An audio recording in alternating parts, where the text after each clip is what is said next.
ਤੇ ਗੱਲ ਕਰੀਏ ਭਾਗਲੇ ਮਸਲੇ ਦੀ, ਸ਼ਰਮਾ ਜੀ ਕਹਿੰਦੇ ਮੱਕੀ ਐਮਐਸਪੀ ਤੋਂ ਘੱਟ ਵਿਕ ਰਹੀ ਹੈ ਤੇ ਦਾਣਾ ਦਾਣਾ ਚੱਕਣ ਵਾਲੇ ਕਿਤੇ ਲੱਭ ਹੀ ਨਹੀਂ ਰਹੇ ਜੀ।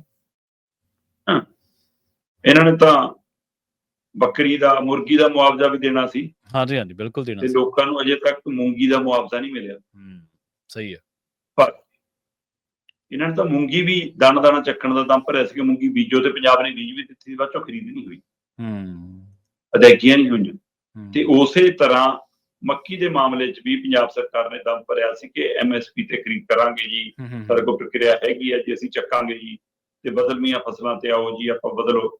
ਚਲੋ ਜੀ, ਲੋਕਾਂ ਨੇ ਬੀਜ ਵੀ ਲਈ ਤੇ ਫਿਰ ਖਰੀਦ ਨਹੀਂ ਹੋ ਰਹੀ ਹੁਣ ਜੀ। 2440 ਰੁਪਏ ਐਮਐਸਪੀ ਹੈ, ਠੀਕ ਹੈ ਜੀ। ਤੇ ਉਹਦੇ ਉੱਤੇ ਪੰਜਾਬ 'ਚ ਮੱਕੀ ਦੀ ਖਰੀਦ ਨਹੀਂ ਹੋ ਰਹੀ।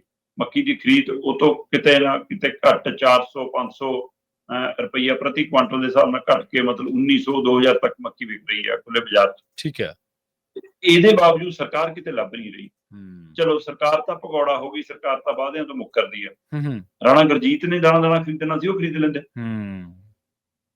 ਪਰ ਸਰਦਾਰ ਹਰਮੀਤ ਸਿੰਘ ਹੋਰਾਂ ਦੀ ਇੱਕ ਟਿੱਪਣੀ ਮੈਨੂੰ ਬਹੁਤ ਵਾਜਬ ਲੱਗੀ। ਇੱਕ ਦਿਨ ਅਸੀਂ ਬੈਠੇ ਪਹਿਲਾਂ ਤੇ ਗੱਲ ਕਰ ਰਹੇ ਸੀ ਰਾਣਾ ਗੁਰਜੀਤ ਵਾਲੇ ਤੇ, ਉਹ ਕਹਿੰਦੇ ਵੀ ਘੱਟੋ ਘੱਟ ਖਾਣ ਲਈ ਖਰੀਦਣਾ ਤੇ ਕਾਰੋਬਾਰ ਲਈ ਖਰੀਦਣਾ, ਦੋਵਾਂ 'ਚ ਫਰਕ ਹੈ।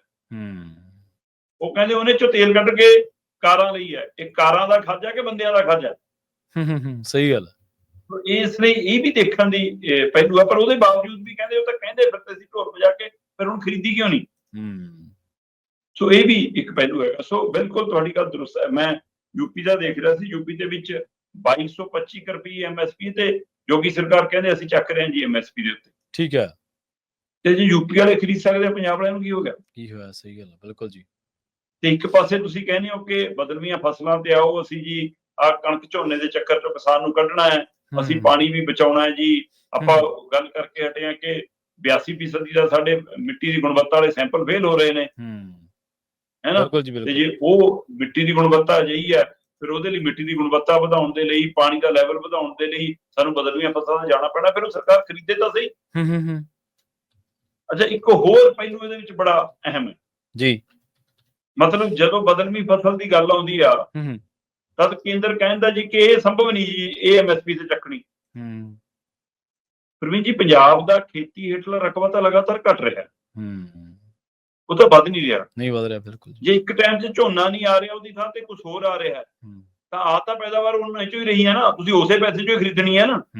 ਸਹੀ ਹੈ, ਬਿਲਕੁਲ। ਸਵਾਲ ਤਾਂ ਇਹ ਹੈ ਕਿ ਜੇ ਕਣਕ ਨਹੀਂ ਆਈ, ਉਹਦੀ ਥਾਂ ਤੇ ਕੋਈ ਹੋਰ ਫਸਲ ਆ ਗਈ, ਹੈ ਨਾ। ਜੇ ਝੋਨਾ ਨਹੀਂ ਆ, ਥਾਂ ਤੇ ਹੋਰ ਬਦਲਵੀਂ, ਮੰਨ ਲਓ ਮੱਕੀ ਆ ਗਈ, ਨਰਮਾ ਆ ਗਿਆ, ਹੈ ਨਾ। ਤੇ ਜੇ ਬਦਲਵੀਆਂ ਫਸਲਾਂ ਉਹ ਆ ਗਈਆਂ, ਤਾਂ ਆਈਆਂ ਤਾਂ ਉਨੇ ਹੀ ਉਹਦੇ ਵਿੱਚ ਰੇਟਡ ਨੇ ਨਾ। ਸਹੀ ਹੈ।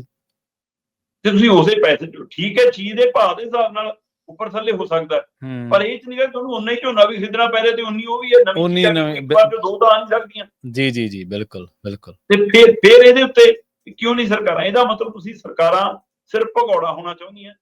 ਉਹ ਤਾਂ ਕਣਕ ਝੋਨੇ ਤੋਂ ਵੀ ਭੱਜਣ ਨੂੰ ਫਿਰਦੀਆਂ। ਸਹੀ ਹੈ। ਪਰ ਭੱਜਣਗੀਆਂ ਇੱਕ ਦਿਨ, ਹੁਣ ਭੱਜ ਜਾਣਗੀਆਂ, ਬਿਲਕੁਲ। ਜਿਵੇਂ ਸਾਈਲੋ ਆ ਰਹੇ ਨੇ, ਜਿਵੇਂ ਮੰਡੀ ਮਕਾਈ ਜਾ ਰਹੀ ਹੈ ਨਾ, ਇਹ ਮੁੱਕੂਗਾ ਸਾਰਾ ਕੁਝ। ਸੋ ਇਸ ਲਈ ਮੈਂ ਪਹਿਲਾਂ ਵੀ ਗੱਲ ਕਰਦਾ, ਮੈਂ ਹੁਣ ਵੀ ਗੱਲ ਕਰਦਾ, ਕਿਸਾਨ ਜਥੇਬੰਦੀਆਂ ਦਾ ਰੋਲ ਇਕੱਲਾ ਧਰਨੇ ਲਾਉਣਾ, ਸਰਕਾਰ ਨਾਲ ਮੀਟਿੰਗਾਂ ਕਰਨਾ ਨਹੀਂ ਹੈਗਾ। ਕਿਸਾਨਾਂ ਨੂੰ, ਪੇਂਡੂ ਅਰਥਚਾਰੇ ਨੂੰ ਬਚਾਉਣ ਲਈ ਉਹਨਾਂ ਨੂੰ ਜਾਗਰੂਕ ਕਰਨ ਦਾ ਰੋਲ ਵੀ ਨਿਭਾਉਣਾ ਪੈਂਦਾ।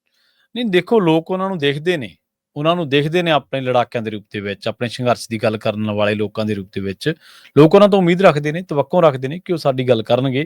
ਪਰ ਜਿਵੇਂ ਹੁਣ ਆਪਾਂ ਪਹਿਲਾਂ ਵੀ ਖਬਰ ਦੇ ਵਿੱਚ ਚਰਚਾ ਕੀਤੀ ਹੈ ਵੀ ਲਿੰਕ ਸੜਕਾਂ ਮੰਡੀ ਦੇ ਨਾਲ ਤੁਸੀਂ ਜੋੜ ਕੇ ਇਹਨੂੰ ਦੱਸਿਆ ਸੀਗਾ, ਤੇ ਮੱਕੀ ਦੇ ਮਾਮਲੇ ਦੇ ਵਿੱਚ ਵੀ ਲੁਧਿਆਣੇ ਦੇ ਵਿੱਚ ਤਕਰੀਬਨ ਸਾਰੀਆਂ ਧਿਰਾਂ ਨੇ ਸਰਕਾਰ ਘੇਰੀ ਹੈ, ਇਕੱਲੀ ਕਿਸਾਨੀ ਧਿਰ ਉੱਥੇ ਘੱਟ ਨਜ਼ਰ ਆਈ ਹੈ ਜੀ।